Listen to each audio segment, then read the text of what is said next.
back now on what should have been a perfect day at the beach. 9-year-old William Tyler was left with severe burns after running across boiling hot sand, still scorching from a disposable barbecue that was used to cook on hours earlier. Yeah, so William was left needing multiple surgeries on his burns. So today's dad, Toby, is joining us to tell us why he's campaigning for change. Toby, thanks for coming in. Yeah, thanks for coming in. So nice to meet you.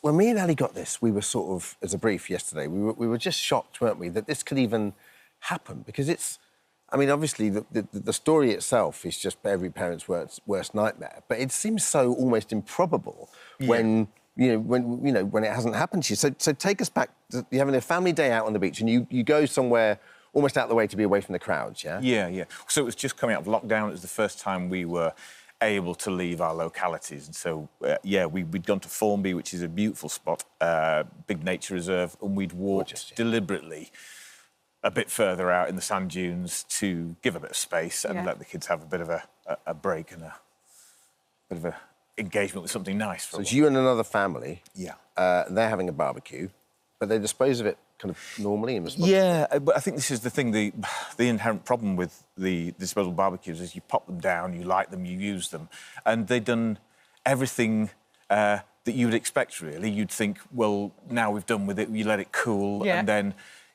some people do leave them. There's a real problem with that, but they'd let it cool and removed it so that the kids could play and there wouldn't be any problem. You know, literally, it was cool.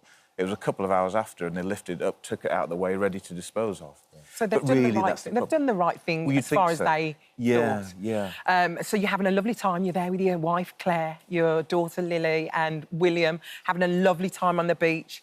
And then the two kids go off, have a little run, and then the next thing you hear is your son, William, screaming. Yeah, that was a... I'm so sorry. It was a really hard point because it was so out of the blue, and it's something that doesn't go away. Yeah. They were literally just playing, and his feet sunk into the sand where the barbecue had been several hours before. And we were clueless, I think, really, as to what happened. We thought that he'd trodden on something sharp, or... so it took a minute to work out exactly what had happened. So what had happened is that the barbecue had kind of created an oven underneath it through the sand and was very, very hot. Even though it was hours before they were cooking, very, very hot. He sunk into the sand, tried to get out with both feet, and the sand's gone over his feet and severely burnt his feet.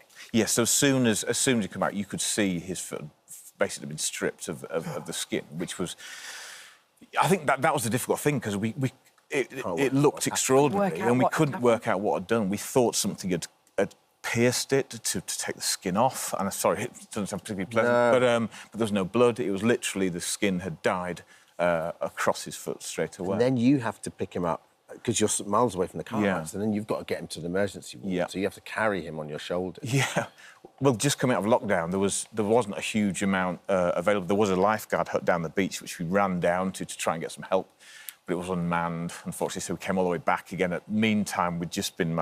Claire and the kids had been just pouring water, everything we had to try and sort him out. But, yeah, because we were a good distance away from the main crowd, we had a bit of a struggle across the sand dunes to get to the car park to get William to the nearest hospital, which is Ormskirk. Which is traumatic in itself, isn't it? So he was on my shoulders with his poor feet either side, and he was in extraordinary pain. And but there was nothing we could do. He was incredible, really, just managing to sustain things whilst we got him to Ormskirk Hospital initially. So when you got to hospital, what sort of burns did he actually have? Well, both feet were quite badly burned. They gave him pain relief at Ormskirk, and then fairly quickly they immediately transferred him to the Royal Manchester Children's Hospital in Manchester, where he went into the burns unit, and then he spent the next 9 days in there. So he needed skin grafts to replace all the skin on his feet.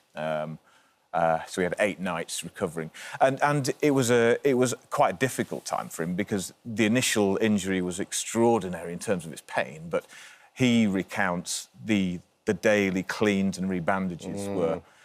He rates that as more painful and more traumatic than but you know, the sort of the hygiene and the cleanliness was paramount. It was just a very hard time for him. And what situation is he in now? How is his recovery now? He's amazing. You know, he's amazing. He's still under the Royal Manchester Children's Hospital. He is very pragmatic about it. He's very positive about it all as well. He talks very positively about what he wants to happen from here. He knows he's been through the mill, but he's dealt with it amazingly well, and he sort of has led his recovery, and he wants positive messages to come out of it. He wants people to understand. He doesn't want it to happen to other people. Yeah. So he's amazing, really. So let's talk about what you want to change off the back of this. In particular, how people use disposable barbecues and how they are used themselves, the actual structure of them, right? Yeah. So we did several things post his accident. The year after, he did a load of fundraising, and a year after that, beyond,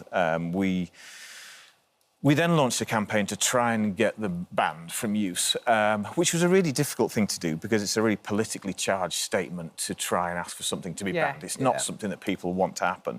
But as we unpicked it further, I think we realised that the problem with these units is actually in the construction and in how they exist in their own right, because they're incredibly basic and they're made to make maximum profit, with not a single consideration for either safety or the environment at all.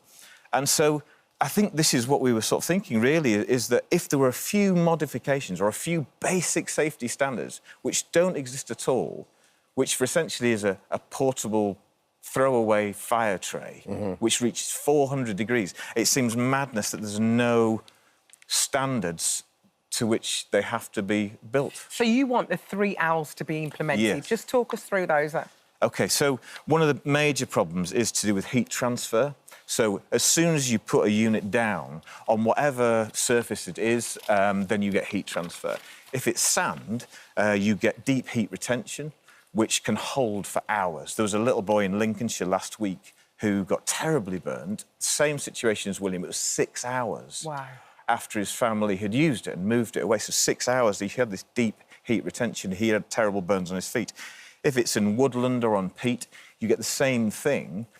And it's not so much a problem of somebody standing in it, but it's more a problem of it reigniting and causing some of the terrible sort of environmental fires that you've seen. So this deep heat retention is caused through heat transfer. So you need, So if you just had some fold-out legs, then immediately that sort of danger and problem is taken away. You'd have the air underneath as well, so you need legs lifting it and a lid as well. So the lift thing would be handles, some way of being able to move it, first of all, so that if there is an issue, if there is sort of danger nearby, you can take it out of the way, but also so that people can remove them and not leave them on the beach and the woodland, causing that. But then a lid as well to retain the disgusting residue which is left afterwards, which helps people to remove them, but it also then ties in heat or flames if it's needed. So the 3 L's would make a huge impact. Toby, thank you so much. It's been great talking to you. We're going to go speak to Anna now. Thank you. But thanks for sharing your Thank story you so much, and best of luck with it. I really appreciate it. Thank you. So half of those going to A&E with severe burns are children. So paediatric emergency consultant Dr. Anna Alcock joins us to give us a life-saving guide to preventing and treating burns. Morning. I mean, you hear that, it's an extraordinary story. Oh, my word, what a story. And I think a lot of the burns that happen are unpreventable and unpredictable and things that you're just not expecting. You really don't expect it. And the thing is, you need to know what to do in this situation. And so many people don't know what to do, do they? Totally. So you want to go with the 3 C's, don't you? So yes, talk please. us through those. So you had your 3 L's over there, and 3 C's over here. Cool, cover and cool. The cooling is the key bit. So whenever anyone has had a burn, wherever it is on the body, cold running water, ideally, for 20 minutes. Now, in children, it's really important that you don't cool the whole child down while you're doing that. Because let's say they've just got a burn on their hand, that's going to be under the cold running water, but I want the rest of their body kept warm. Right. Obviously, if it's a catastrophic burn, so, I don't know, the saucepan's fallen off the cooker, you've got the option of a shower, you've got the option of a bath, so you can soak the whole body, but ideally you're keeping the child warm while you're cooling that area of skin. Why is that? Do they go into shock or something? Well, potentially you're lowering the whole body temperature because 20 minutes of cold water makes the whole body pretty chilly. And then we've got other problems. All we want to do is cool the skin down because it stops the burning, so it stops the damage. How cold do you want that water to be? Cool. So not ice cold? Not 100% not ice. That's a really good point. So ice can ironically burn the skin on its own because it's so cold, you get constriction of those blood vessels, and so nothing is moving through that area. So that can be traumatic on its own. But cool running water, so below body temperature, which is about 36, so somewhere in the 20s would be the dream. Yeah. And for that, 20 minutes, please. What about covering? I mean, what if it's the face? Would you cover that as well? Well, really interesting. So the covering bit is more if you're going to come into hospital. So a lot of people think the right thing to do with a burn is to put toothpaste on it, Sudocrem on it, tomatoes, butter, oil. I mean, the list goes on. Right. Nothing. What we want is some good old-fashioned cling film or a bit of plastic bag. Are you up for a bit of a demonstration? Yeah, of course. So I come to you. No, because I've got my bits over there, so don't you move. You're a little bit older than my normal patient, it has to be said, but we'll go with this. But he's the same size, though, isn't he? Seriously, early punch. 25 to 11. Moving on. Sorry, doctor. I'm so sorry about her. Can you wait outside, please? In the No, I want to room? stay with my son. So we've cooled it for 20 minutes. Well done. Yeah. Cold running water, exactly the right thing to do. You think you need to come into hospital. Ideally... Can I ask a little question? Yeah. When do you make that call? Like, how... I mean, obviously, that's every parent instinctively will go, we should bring them into hospital. So, like, when realistically is that the right call to make? So that's sort of part of our call bit. You've got 3 options. One is you stay at home, one is you call 111, and the other is 999. Yeah. Now, I want to see a burn when it's bigger than 1% of your body surface area, which is the handprint of a child. Right. Not quite the same in an adult, but the handprint in a child. I want to see that burn, whether it's just redness, whether it's redness with blistering, or whether it's white and deep. Come in. If it's on the face, the ears, the scalp, the neck, come in because the scarring can cause problems. If it's on the hands, for the same reason, and the feet. You might be a concert pianist, you're going to need those hands, so we need all of that done properly. Any joints, if there's any burns on the joints, I want to see. So there are various things that we want you to come in anyway because we want things to be correct. So that would be your 111 or 999. Obviously, if it's a catastrophic big burn, 999 and let us deal with that. So to cover it, good old-fashioned cling film. Just tear off a strip that's going to be about the right size, provided the area is clean of clothes and jewellery. To be fair, if the clothes are stuck to the body, do not pull them off. No. It's only if they come off easily. You're literally covering the burn, and that will help with the pain. And no cream at all? Nothing. That will help with the pain and help keep it clean until you get to us. If you don't have cling film, good old plastic bag, you can either stick the arm in if it's big enough, or just lie it over the top, or cut it so that it's a nice strip and you can do the same thing. And I suppose it keeps it clean as well, doesn't it? Completely, and it's really important. If you stay at home with that wound, I don't want it cling filmed because you're then making a hot, humid environment for bacteria to grow. If you're staying at home because it's small, it's superficial, then I just want that to dry in the air. Wow, Dr. Anna, that was amazing. Thank you so much. Not at all. Thank you so much. Oh, that was brilliant. Thank you. Come and sit yourself down. Thank you, Doctor. You've got a lovely bedside manner. Hasn't she got a lovely way about her? Absolutely lovely bedside manner. Loved it. Hi, everyone. Just wanted to say thank you for visiting our This Morning YouTube channel. Now, listen, we upload new content every day, so go ahead and hit that subscribe button so you don't miss out. And we'll see you in the morning.